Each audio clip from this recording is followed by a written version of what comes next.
राम, शंखनाद में आपका स्वागत है।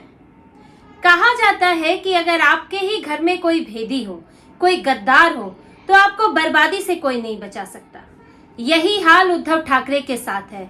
उनके घर में, उनकी पार्टी में एक ऐसा भेदी है, एक ऐसा बाहरी एजेंट है जिसने उद्धव ठाकरे को बर्बादी की कगार पर खड़ा कर दिया है। हिंदू हृदय सम्राट बाला साहेब के बेटे उद्धव ठाकरे आज उस व्यक्ति के सामने गिड़गिड़ा रहे हैं जिन्हें बाला साहेब ठाकरे कहते थे कि वो शरद पवार, उस दुष्ट के साथ मैं कभी गठबंधन नहीं करूंगा, उसके साथ कभी नहीं जाऊंगा। आज चंद सीटों के लिए उद्धव ठाकरे शरद पवार के सामने घुटनों पर आ गए हैं और ये सब हुआ है उस एक भेदी के कारण जिसका इस्तेमाल शरद पवार आज तक उद्धव ठाकरे के खिलाफ करते रहे। और वो भेदी है संजय राउत।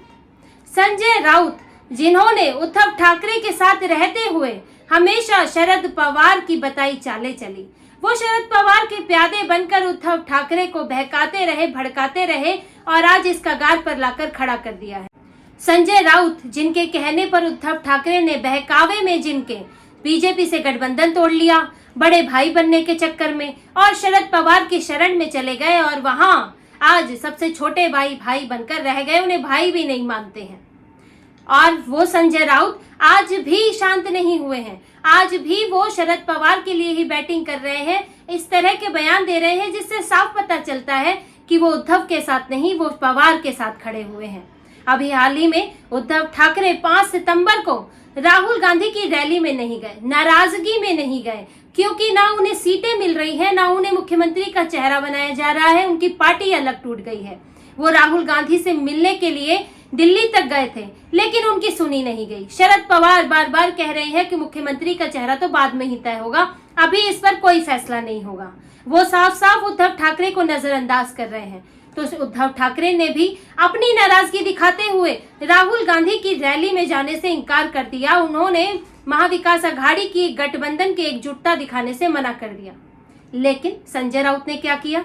संजय राउत उस पार्टी के नेता हैं जिस पार्टी के उद्धव ठाकरे अध्यक्ष हैं, तो उनको भी उसी पार्टी लाइन पर चलना चाहिए था। लेकिन 5 सितंबर को ही उन्होंने ऐसा बयान दिया जो कि उससे एक दिन पहले शरद पवार के बयान से सहमति में था। 4 सितंबर को शरद पवार कहते हैं कि मुख्यमंत्री तो अभी तय नहीं होगा, वो बाद में तय होगा, अभी तो हमें मिलकर बीजेपी को हराना है। और जब उद्धव ठाकरे रैली में नहीं गए तो संजय राउत ने 5 सितंबर को कहा कि नहीं, हम सीएम के बारे में हम भी नहीं सोच रहे हैं, सीएम का पद तो बाद में ही तय होगा, कौन बनेगा, अभी तो हमें बीजेपी को हराना है, भ्रष्ट सरकार को हराना है और महाविकास अघाड़ी को बहुमत मिलने वाला है, ये तय है, मुख्यमंत्री के चेहरे पर बाद में बात करेंगे। अब उद्धव ठाकरे एक तरफ राहुल गांधी से नाराजगी दिखा रहे हैं, दूसरी तरफ संजय राउत ऐसा उल्टा बयान दे रहे हैं। इसके बाद संजय राउत ने फिर से शरद पवार के समर्थन में बयान दिए। जब देवेंद्र फडणवीस ने कहा कि शरद पवार ने 4-5 नाम मुख्यमंत्री के लिए तय किए थे जिसमें उद्धव ठाकरे का नाम नहीं था, इस पर संजय राउत क्या कहते हैं कि देवेंद्र फडणवीस 100 सालों में भी नहीं जान पाएंगे कि शरद पवार के दिमाग में क्या चल रहा है। अब देवेंद्र फडणवीस तो नहीं जान पाएंगे क्योंकि वो पवार के नजदीकी नहीं है, ये तो संजय राउत जान पाएंगे क्योंकि वो पवार के साथ उठते बैठते रहे हैं, सेटिंग करते रहे हैं। तो इसीलिए वो कह सकते हैं कि शरद पवार के दिमाग में क्या है ये तो 100 साल में भी नहीं पता चलेगा। इसके बाद जब अजीत पवार ने कहा कि मुझे पछतावा है इस बात का कि अपनी पार्टी, अपने परिवार को तोड़ने का, समाज कभी माफ नहीं करता जो अपने परिवार को तोड़ता है, बारामती से अपनी पत्नी को चुनाव नहीं लड़ाना चाहिए था, तो संजय राउत क्या कहते हैं? वो ये कहते हैं कि इन्होंने अपने चाचा की पीठ पर छुरा भोंक दिया। अब पछताने से क्या होता है? अब तो आप बारामती का चुनाव भी हार जाएंगे। आपने परिवार तोड़ दिया, आपने पार्टी तोड़ दी, अपने चाचा के साथ धोखा किया और अब आप आगे का चुनाव भी हारने वाले हैं। ऐसा लगता है कि ये बयान एनसीपी शरद पवार का कोई नेता दे रहा है। ये बयान सुप्रिया सुले दे सकती थी, लेकिन ये बयान कौन दे रहा है? संजय राउत। उनको इनके बीच में पड़ने की क्या जरूरत? वो हमेशा शरद पवार के पक्ष में जाकर खड़े हो जाते हैं और संजय राउत लगातार ये काम कर रहे हैं और अब तो वो उद्धव ठाकरे को भी नीचा दिखाने लगे हैं। और यही वजह है कि अब उद्धव ठाकरे भी इस चीज को भांपने लगे हैं। जो उद्धव ठाकरे पूरी तरह संजय राउत के कब्जे में थे, संजय राउत की बातों में आ गए थे और बीजेपी से अलग हो गए थे और कांग्रेस और शरद पवार के सामने नतमस्तक थे, वो आज इस बात को समझने लगे हैं कि आखिर ये मेरी दुर्गति कहां से कैसे हुई, आखिर कौन है जो इसके लिए जिम्मेदार है, कौन है जो मुझे इस पक्ष में धकेलता रहा। और इसीलिए उन्होंने संजय राउत को चेतावनी भी दी है। संजय राउत को ये चेतावनी मिली है, ये इस तरह की चर्चा है कि उनको संभल कर बयान देने के लिए बोला गया है कि जिस तरह की स्थितियां अभी बनी है, महाविकास अघाड़ी में उद्धव ठाकरे के साथ दुर्व्यवहार हो रहा है, उनको इग्नोर किया जा रहा है, तो ऐसे में उनको संजय राउत को भी संभल के बोलने के लिए कहा गया है कि आप या तो आप चुप रहिए या फिर आप पार्टी के पक्ष में बोलिए। और संजय राउत से उद्धव ठाकरे की कुछ नाराजगी बनी हुई है। और इस बीच में आप देखेंगे कि उद्धव ठाकरे ने शांति कर ली है और संजय राउत बयान दे रहे हैं, वो उटपटांग बयान दिए जा रहे हैं, लेकिन उद्धव ठाकरे ने 5 सितंबर के बाद एकदम चुप्पी साध ली है। और ये चुप्पी जो है आने वाले तूफान से पहले की शांति है, क्योंकि अगर सीटों को लेकर फैसला नहीं होता, मुख्यमंत्री को लेकर फैसला नहीं होता, तो उद्धव ठाकरे खुद ही कोई बड़ा फैसला कर सकते हैं। और इसीलिए शरद पवार ने उद्धव ठाकरे के इस कड़े रुख को भांपते हुए संजय राउत को काम पर लगा दिया था। संजय राउत जो सबसे पहले जिन्होंने ये बात कही, और उद्धव ठाकरे के कहने पर ही उन्होंने ये बात कही थी कि उद्धव ठाकरे सीएम चेहरा होना चाहिए, सबसे पहला बयान संजय राउत का था। और वही संजय राउत आज बयान पलट रहे हैं और कह रहे हैं कि पवार जी सही कह रहे हैं, सीएम चेहरे का चुनाव तो बाद में हो जाएगा, लेकिन पहले हमें मिलकर चुनाव लड़ना है और मिलकर इसके बीजेपी को हराना है, महायुति को हराना है। आज वही संजय राउत के बयान बदल गए। तो यानी कि संजय राउत को काम पर लगा दिया गया है कि उद्धव ठाकरे को शांत करें। वो महाविकास अघाड़ी से अलग होने के बारे में सोच रहे हैं, तो उस ख्याल को दबा दें, उनको भड़काएं, उनको बहकाएं कि बीजेपी के साथ जाने से नुकसान होगा, अघाड़ी में रहकर आप कुछ अच्छा कर सकते हैं, आपको सीएम पद मिल सकता है, इस तरह का उनको एक भुलावे में रखें। और इसलिए संजय राउत से ये सब बयान शरद पवार दिलवा रहे हैं। और शरद पवार के साथ संजय राउत की ये जो उनकी जुगलबंदी है, ये आज की नहीं है। संजय राउत हमेशा से ही, जब से बाला साहेब ठाकरे का निधन हुआ उसके बाद इनकी बढ़त हुई, उद्धव ठाकरे जो है वो पूरी तरह से पटल पर आए। संजय राउत की भूमिका भी बढ़ी। वो पहले सामना में के लिए लिखा करते थे, फिर धीरे धीरे पार्टी में उनकी भूमिका बढ़ी। अब भी वो सामना में एग्जीक्यूटिव एडिटर है, फिर राज्यसभा सांसद बने और वो करीब 2004 से राज्यसभा सांसद हैं। लेकिन संजय राउत इसके साथ ही धीरे धीरे शरद पवार से भी अपनी सेटिंग बनाने लगे, क्योंकि जो शिवसेना है वो थोड़ी कमजोर भी हो रही थी। बाला साहेब के बाद उनकी सीटें कम हो रही थी, बीजेपी की भी सीटें बड़ी थी, उद्धव ठाकरे की वो लोकप्रियता नहीं थी जो बाला साहेब की थी, और कभी भी पार्टी में कुछ भी हो सकता था। तो ऐसे में संजय राउत ने शरद पवार का भी दामन थाम लिया और उनके एजेंट की तरह काम करने लगे, क्योंकि कल को अगर शिवसेना से लात पड़ी, शिवसेना में अगर वो शिवसेना से राज्यसभा सांसद नहीं बन पाए तो शरद पवार से शायद बन जाए, शायद एनसीपी से उनको मौका मिल जाए, एक इंडिपेंडेंट के तौर पर ही समर्थन मिल जाए, जैसे कि कपिल सिब्बल को समाजवादी पार्टी से मिला था। तो इसीलिए उन्होंने दोनों तरफ सेटिंग बनाई हुई है। और संजय राउत ही ऐसे नेता नहीं है।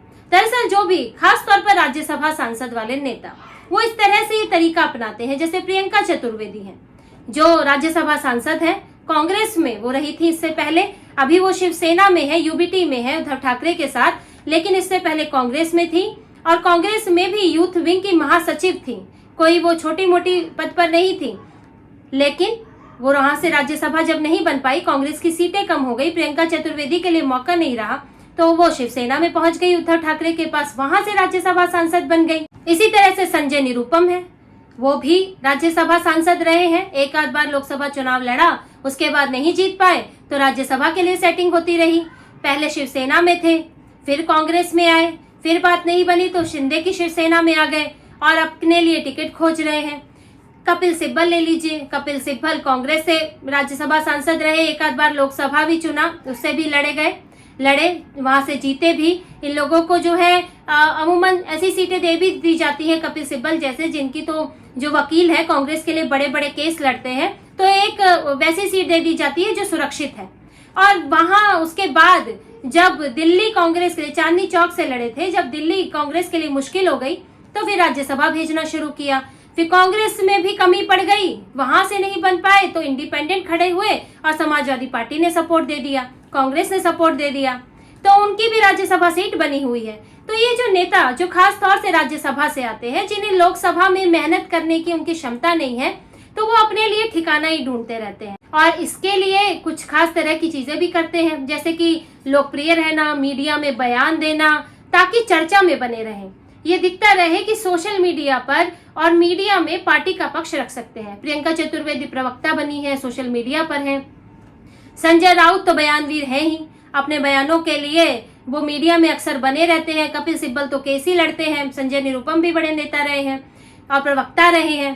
तो ये लोग प्रवक्ता का, मीडिया में आने का, इस तरह का वो अपनाते हैं और साथ में सेटिंग भी रखते हैं, ताकि दोनों पार्टियों में, तीनों पार्टियों में इधर से उधर छलांग लगाकर अपनी सीट बनाए रख सके। और संजय राउत भी ने भी यही किया। वो शिवसेना के साथ साथ एनसीपी को भी साधते रहे, ताकि कल को जरूरत पड़े, कभी भी भविष्य में जरूरत पड़ सकती है। उद्धव ठाकरे जो थोड़ा बहुत इनकी स्थिति समझने लगे हैं, कल को अगर संजय राउत से किनारा कर दें तो वो कहाँ जाएंगे? फिर वो शरद पवार के चरणों में जाएंगे। क्योंकि देखिए, संजय राउत के बस की तो एक छोटा सा चुनाव लड़ना भी नहीं है। वो कॉर्पोरेटर का चुनाव भी नहीं जीत सकते, आज तक चुनाव नहीं लड़ा, उनका जनता में कोई बेस नहीं है। इसीलिए वो उद्धव ठाकरे के लिए गड्ढा खोदते रहे। आप शरद पवार के काम कैसे आओगे? आप उद्धव शिवसेना में तो हो ही, तो शरद पवार को कुछ करके दिखाना पड़ेगा ना। तो इसीलिए उन्होंने अपने बयानों से, बयानवीर तो है, और ये नहीं देखते कि उद्धव ठाकरे को क्या चोट करेंगे उनके बयान। राम मंदिर को लेकर ऐसे बयान देते हैं, पीएम मोदी को लेकर बयान देते हैं, जबकि अगर किसी पार्टी से आपका गठबंधन है या भविष्य में हो सकता है, तो कभी भी बड़े नेताओं को, बड़े मुद्दों को टारगेट नहीं किया जाता। छुटभैया नेता के बारे में कोई छोटे मोटे नेता बोल देते हैं या उनके बारे में आप बोल दें तो उसमें कोई बड़ी बात नहीं होती, लेकिन बड़े नेताओं को बोलने से बचा जाता है। इसीलिए उद्धव ठाकरे पर कोई बहुत ज्यादा बयानबाजी नहीं करते हैं देवेंद्र फडणवीस, क्योंकि भविष्य में कभी कुछ भी हो सकता है। लेकिन संजय राउत जो है वो इस तरह के बयान देते रहे हैं, जिससे कि शिवसेना और बीजेपी के बीच में समस्या बनी रहे। और शरद पवार तो कह ही चुके हैं कि वो हमेशा से चाहते थे कि शिवसेना और बीजेपी अलग हो जाए, ताकि हिंदुओं का वोट बट जाए और शिवसेना अलग होकर कमजोर पड़ती जाए। वो क्षेत्रीय पार्टी भी है, शरद पवार वहां एक क्षेत्रीय पार्टी नहीं चाहते। और उन्होंने एक इंटरव्यू में ये बात साफ साफ कही थी कि वो 2014 के बाद बीजेपी को समर्थन देने के लिए उन्होंने हामी भरी थी, ताकि शिवसेना बीजेपी से अलग हो जाए, यानी कि वो कुछ भी कर सकते हैं शिवसेना को तोड़ने के लिए। और उन्होंने यही काम संजय राउत से करवाया।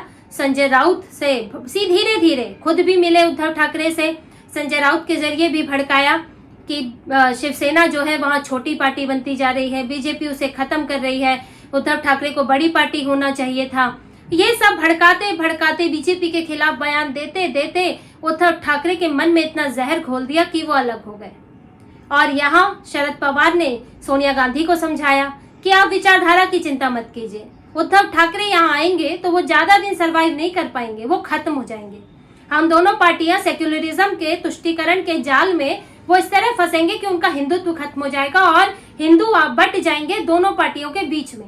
इसीलिए 2019 के चुनाव के बाद जो सोनिया गांधी है वो भी तैयार हो गई। कांग्रेस और एनसीपी ने मिलकर, शरद पवार ने मिलकर उद्धव ठाकरे को महाविकास आघाड़ी में खींच लिया और दोनों पार्टियों को अलग कर दिया, जो हिंदुत्ववादी पार्टियां थी, हिंदुओं के लिए जो काम कर रही थी। और इसमें संजय राउत ने बड़ी भूमिका निभाई। शरद पवार उधर से काम कर रहे थे, संजय राउत इधर से कर रहे थे।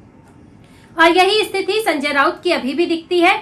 और उद्धव ठाकरे अब इस बात को थोड़ा समझ रहे हैं, लेकिन पूरी तरह कब वो इसको समझ पाएंगे, कब वो संजय राउत को पार्टी से बाहर करेंगे ताकि उनका कुछ भला हो सके। क्योंकि संजय राउत हमेशा उनका ध्यान उनके मुख्य एजेंडे से और उनकी विचारधारा से भटकाते रहेंगे और उन्हें कमजोर करते रहेंगे।